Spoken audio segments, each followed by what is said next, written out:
Yeah, I'm super excited. That's amazing. All right, guys, let's get started. Thank you all for being flexible and coming onto a Zoom call. So cool to see everybody. So Colton, I want to introduce you to everyone. We are all Mike Ferry agents. We have been a mastermind group. We talk every Friday morning, and we've been doing it we've been together probably 12, 13 years. And it's an amazing, amazing group of producers, and more importantly, an amazing group of human beings, just like the best people in the world. Everybody, this is Colton Whitney.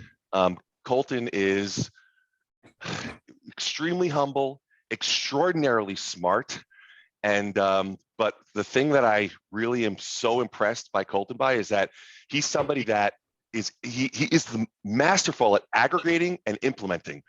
So he's very humble. He'll say, "Gosh, I didn't come up with anything original. I just had great people that I get to associate with, and I take what they taught and I implement it." And really, what that has enabled him to do is year over year double his business. And so he's on an exceptionally cool trajectory. We were talking, Colton, a handful of weeks ago about ISAs, and that's what sparked me to say, let me see if I can get Colton to join us. Before I kind of hand the floor to Colton, is it okay if I get just like from you guys, what you want to know about teams, building a team, systems, ISAs? And I think Colton can really address it pretty specifically. So did you have anything prepared, Colton? Or are you okay just with question and answer kind of format? I'm good. And I like the way you said that, aggregating and implementing, ripping off and stealing has been, but I like, it sounds a lot better that way. Right. So let's open it up. Who's got some questions about ISA systems? Where are you at in the building process, and where do you need support? Well, Colton, how long have you had an ISA? She has been with me. So Brittany's and everybody always asks, how do we get a Brittany? Because she's so incredible. And the reality, sorry, my team meeting's happening out there and they're very loud. She started out as an assistant, and slowly as we started to need, and we started hiring more agents and we started getting more lead opportunities, she slowly started transitioning into that role. So she's been doing it for 6 years, but she has been a full-time ISA with nothing else other than that being her priority for about 2 years now.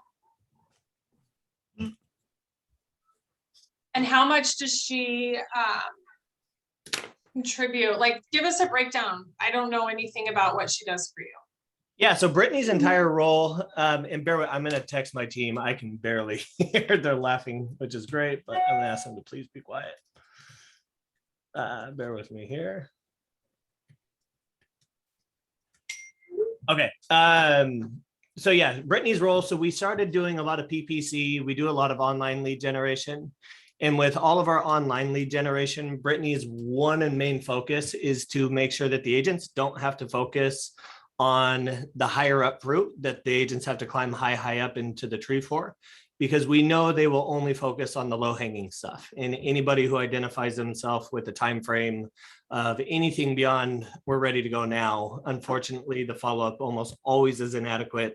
They don't use the necessary and the appropriate cadences. And as a result, we end up losing a lot of conversion. So her main focus is to just focus on nurturing the relationships from all of the incoming lead sources. We break it down by high quality and low quality, which doesn't actually indicate that one lead's worse or better than the other, but with the type of leads that we use, PPC is considered low quality. Only reason, because it takes longer to convert, and it converts at a much lower percentage than our portal leads. So the portal leads are our high quality stuff, and that's all agent claimed. So the agents, their phone rings, they answer it, they talk to the lead. We've done a really good job of training them and helping them identify motivations and things that people are looking for. But inevitably, even the best lead converters are going to have 90 of those leads turn into nothing. So what we've just done is created a system that helps the agents identify who's ready and who's not. And when we identify that they're not ready, and if they haven't been able to create a successful relationship or meaningful relationship with the people, then it goes back to the ISA to nurture until the ISA is able to put it back onto the agent's plates. Because our big goal is just to make sure that agents are only working with people who are ready, willing, and able to transact.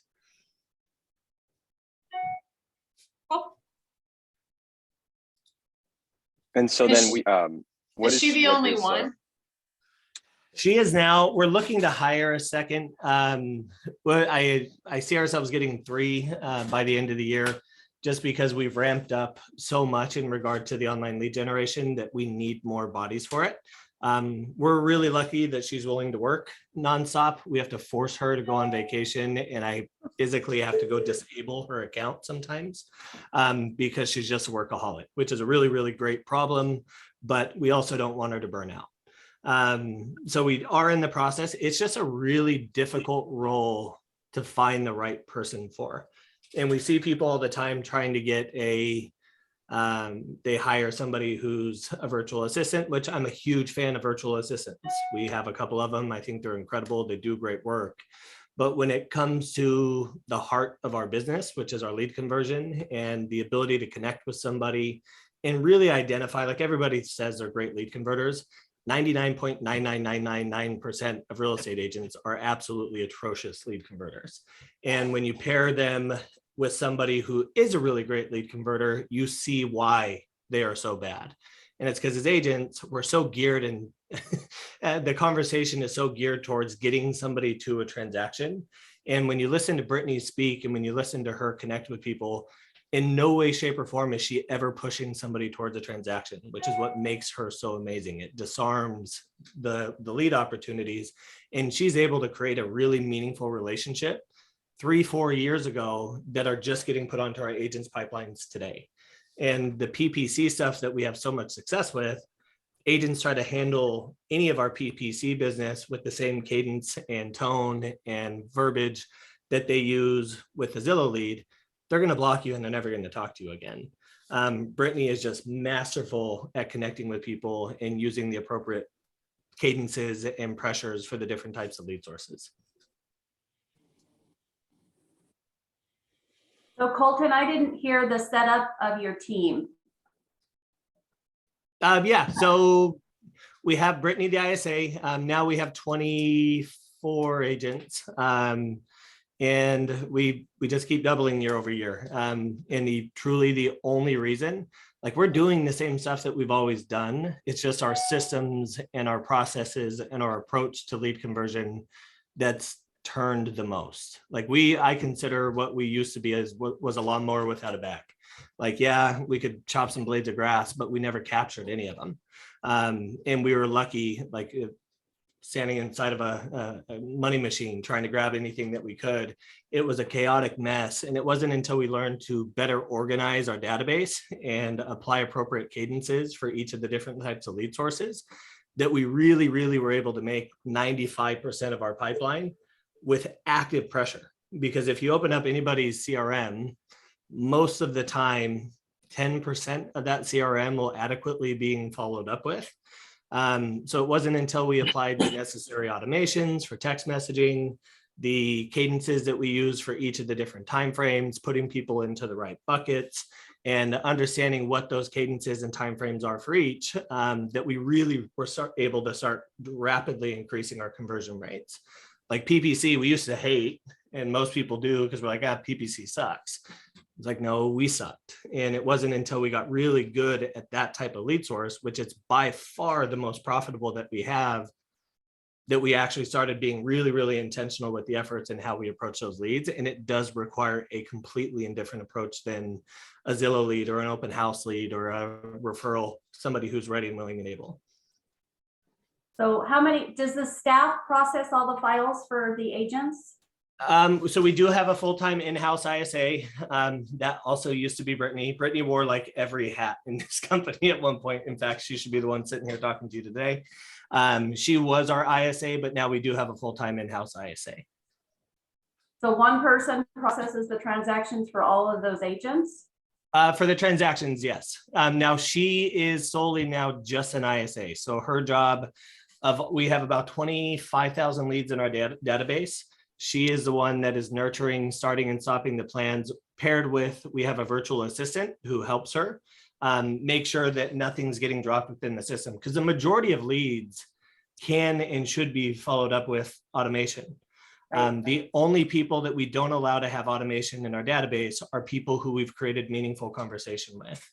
And the meaningful conversation portion of the database has dramatically increased, which is a reason we're having to add another human body to it. Because if you apply automation to somebody who you know about their kids, you know about why they want to live close to Disneyland, you know why they need to have the big yard. Like the second that you turn on automation to a lead that you've established that type of relationship with, the conversion is going to fall off a cliff. So now the human touch of it, yes, our agents could go in there and they could continue nurturing a lead that's not going to be ready a year from now. But frankly, I don't want them to, because we have too many people that are ready, willing, and able today. And then two, I need to have a person with the human touch who understands the market, knows the local area, and has an ISA skill set, which is more of a therapist and somebody who can help get somebody off of the ledge. That's really what we require from the ISA. And then, so apart from the agents, the ISAs, and I think what Vicky was asking, what other staff people do you have that supports, right? Vicky, you want to know kind of a listing coordinator, escrow coordinator? So like for me, I'm working on building the staff and the team at the same time. I don't have enough room to grow to that many agents. And I know that that's basically what the call's about. But when you look at the efficiency of what they're doing, they're just handling the leads. Do they have to do X amount of deals before they get processing for their files? Does the file completely turn over to staff? How does that work? So, and that's a really good question. So just to clarify, we were 4 agents a year ago. So we've just been growing really, really quickly. Huge. Like last year, the year before last, I think we did, it was 21 million, and then it was 50 million, then it was 78 million, and year to date we've done 60 million. But that's million. So how many transactions is that? So year to date here, we're at 56 transactions. Okay. Which in Orange County, we have really high sales price. Our average sales price is 1.4. Wow. Like I'm from Vegas, so we sold 400 houses in Vegas, but they were like $57,000. So it didn't do anything for us back then. That's price point. That's awesome. Like the important thing for us was more, I stopped trying to be the agent. Like as soon as my team started doing really good, and that's what most people are trying to figure out, I think, is how do we have a team of agents that have been, like the 4 people have been with us for about 5 years. I don't sell real estate. I don't compete with them. And I didn't want to. That was a very unprofitable decision to make really quickly on. But I had a coach that told me, and I'm grateful that I listened to him and believed him. He's like, burn your boats. He's like, if you want this to succeed, get out of production and get these people into it. And where we saw the biggest shift was when I stopped thinking that I was hiring these people to come work for me. And I truly, truly understood that I am hiring myself to go work for them. So all of our training, all of our time, all of our focus is focused on improving their skill sets, helping them handle opportunities. Because as we started scaling and we started getting more leads and we started doing more transactions, it's like trying to keep a bunch of puppies on a blanket. And you just notice like the ones who are really good, who have been my core for so long, they've done amazing and they've sold a lot of homes. But now as we hire all these new agents, like how do we really quickly get them into production?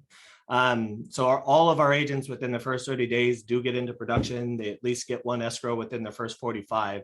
There's only 1 that took 45. The rest of them have taken 30. And it's just, we focus their 30-day onboarding period from the time that they are given a lead to what they say on the initial phone call, the process that they go in showing the property, what they say and what they do at the property, how they are going to try to set the second appointment on the first appointment. Like every single step has been systemized to where it's like a McDonald's franchise. So if you come in and you talk to any of my agents, they're not going to sound scripted. They're not going to sound robotic, but they will have the same conversation with you. And we've just really, really reinforced the daily training with the agents. And now we have a team of agents who are all producing that are doing really, really well because all we do is focus on their skill sets, not mine.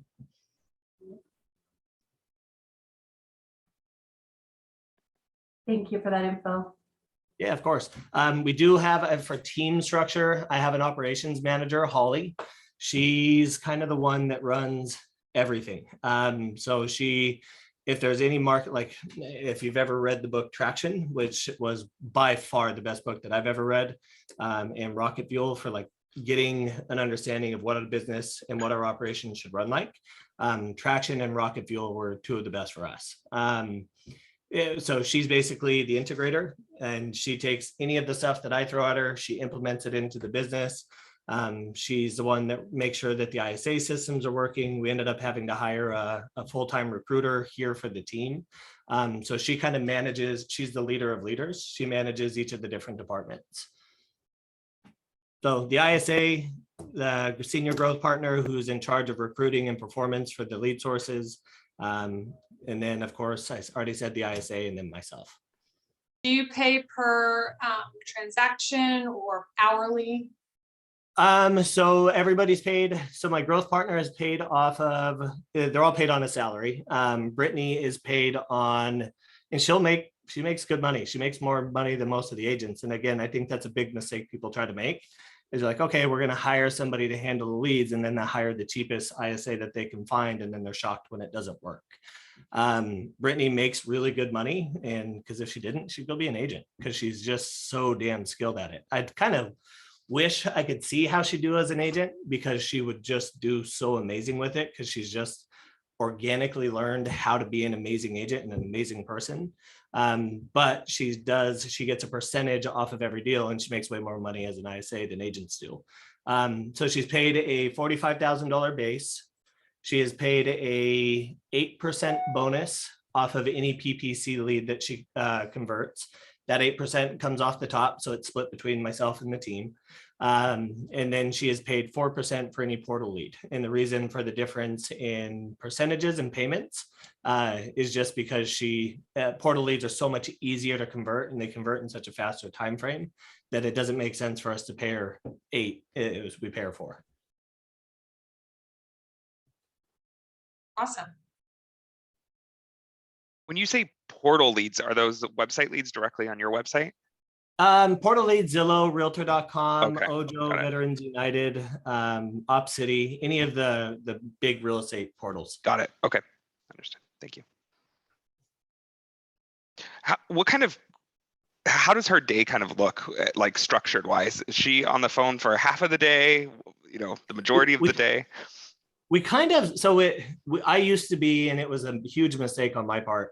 Like all I was focused on was make phone calls. And what we weren't focused on, and honestly, it's one of my top agents.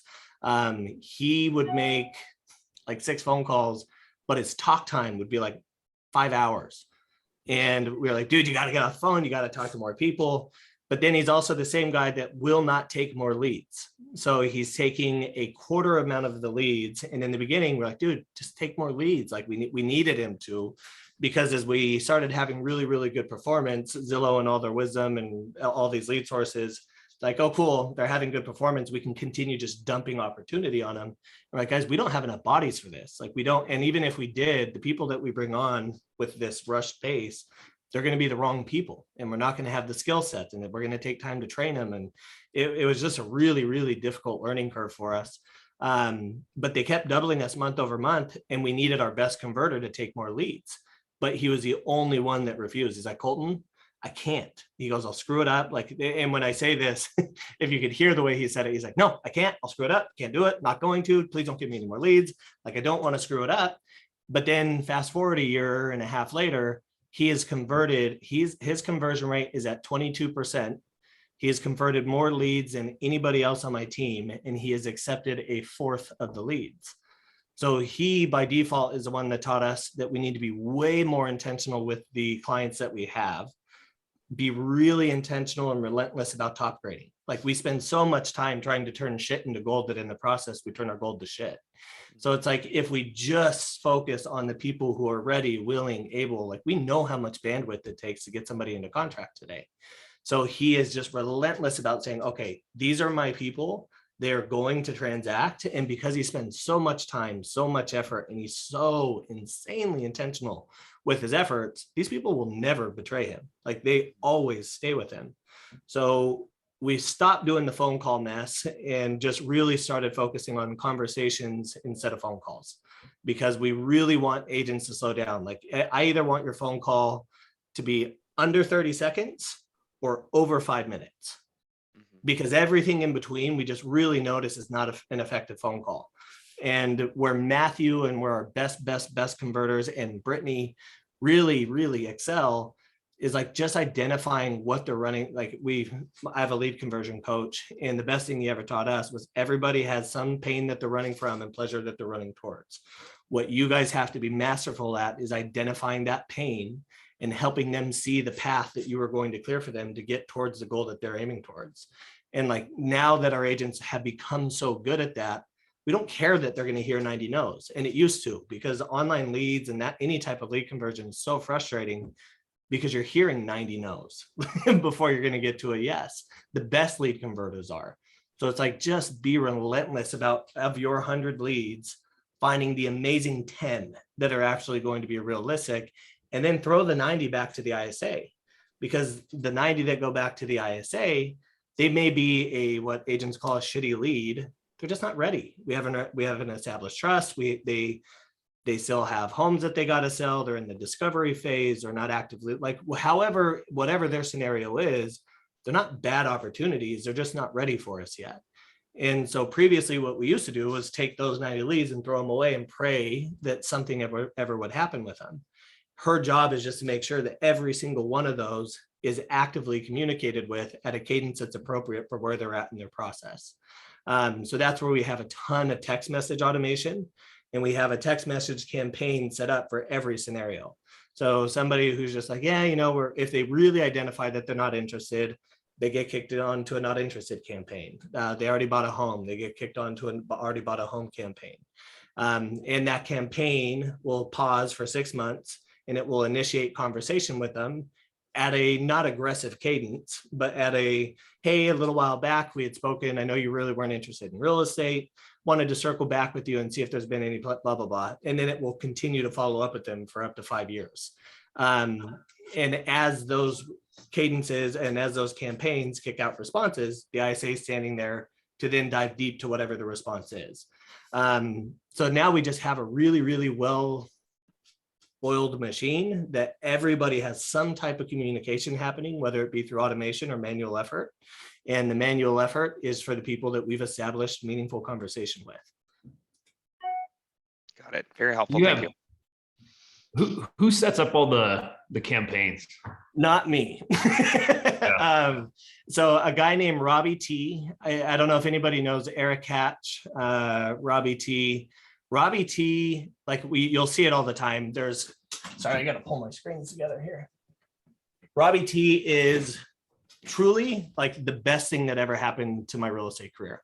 I went to a Wailopo conference with him, and I just listened to the guy get on stage, and I listened to him talk, and I DM'd him. It's funny, I just found the DM that I sent him. I fangirled him, slid into his DMs and was like, dude, I don't know what I got to do, but I got to be within your proximity. And he was just really cool. I ended up hiring him as a lead conversion coach. And that man, just to show you how little sales, it's the anti-sales sales, like how amazing he is at communicating with people.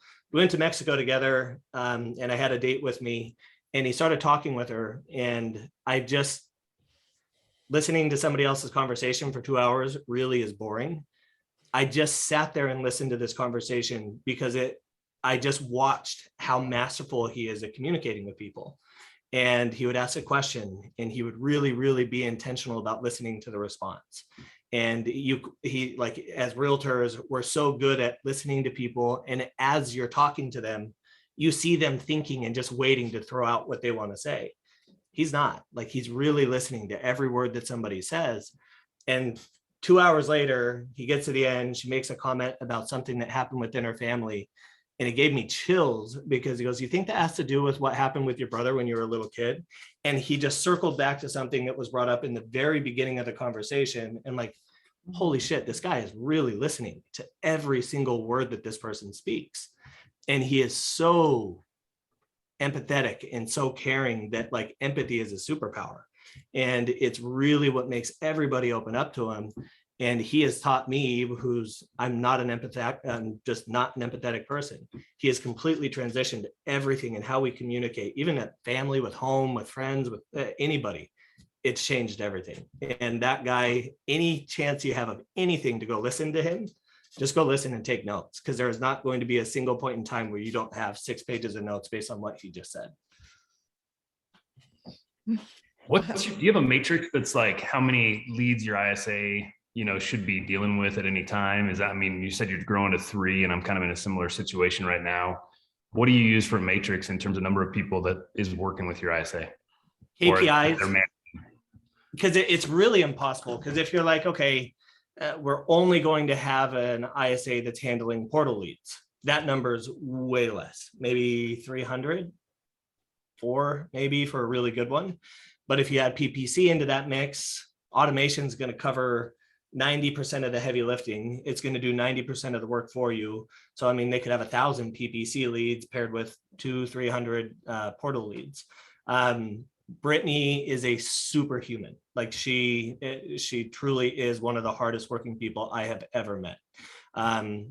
So I think I get 2 ISAs from her efforts, but we make sure to pay her accordingly because she's so absolutely incredible. So for most people, I just say would pay really, really close attention to the KPIs. We learned to start doing that because we were making a lot of really dumb decisions. Well, sorry, when I say I was making a lot of really dumb decisions because I was basing everything off of my gut. And we started really tracking, like, all right, of all the lead sources, what are the conversation rates? What percentage of those conversations is kicking to an appointment? What percentage of those are being met? What percentage of those are we writing contracts for? What percentage of those are we getting under the contract? And what percentage of those are closing? So like the KPI portion of it, we really, really can identify where somebody starts to struggle.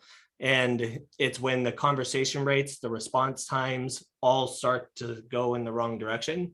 It's because she's being worked way too hard and she has way too many opportunities. So as long as you just have a really clear picture of what the KPIs are, you'll have the ability to really gauge what each one should have.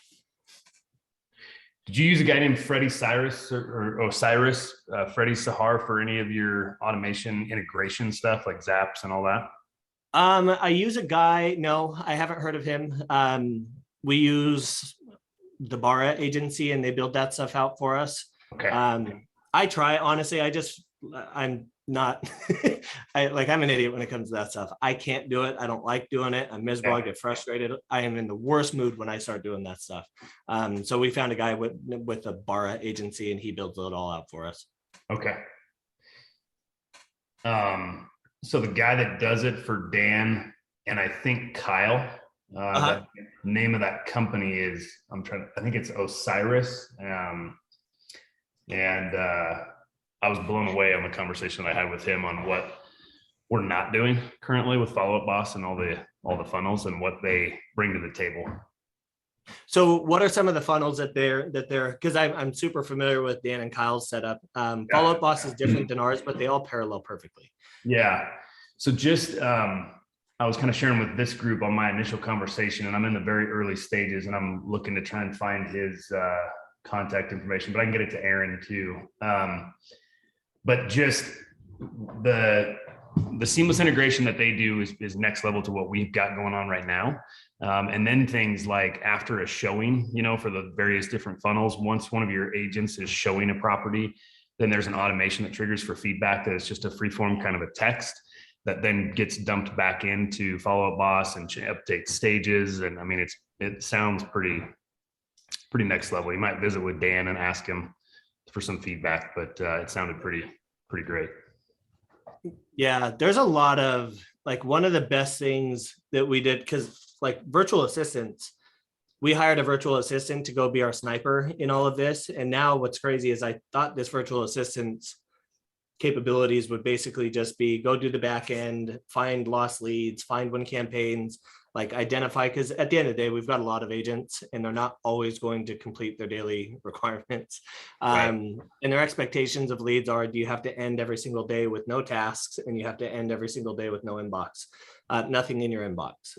And what's really easy, because if they don't do that, they'll be disqualified for lead eligibility for the following week.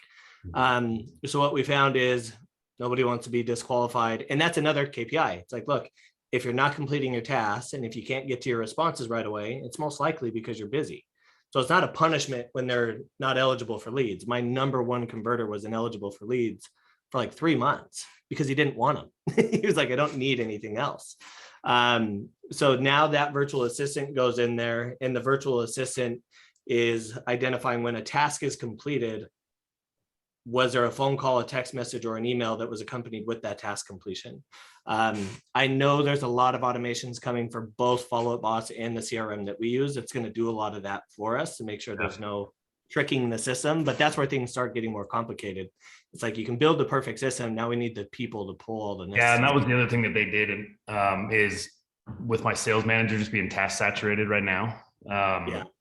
It really sounds like it's going to condense the reports to figure out exactly where, instead of jumping on a phone call every week with an agent and, you know, talking about how it's going and trying to interpret that data, it's going to generate reports to see exactly how productive they've been and identify those KPIs. So It's so it took, like, and by no means is it perfect. But now we have at least got it on a cadence and a consistency and everything. Like now I just can't imagine not having all of it. yeah. Because it really does make it so much more convenient and so much easier.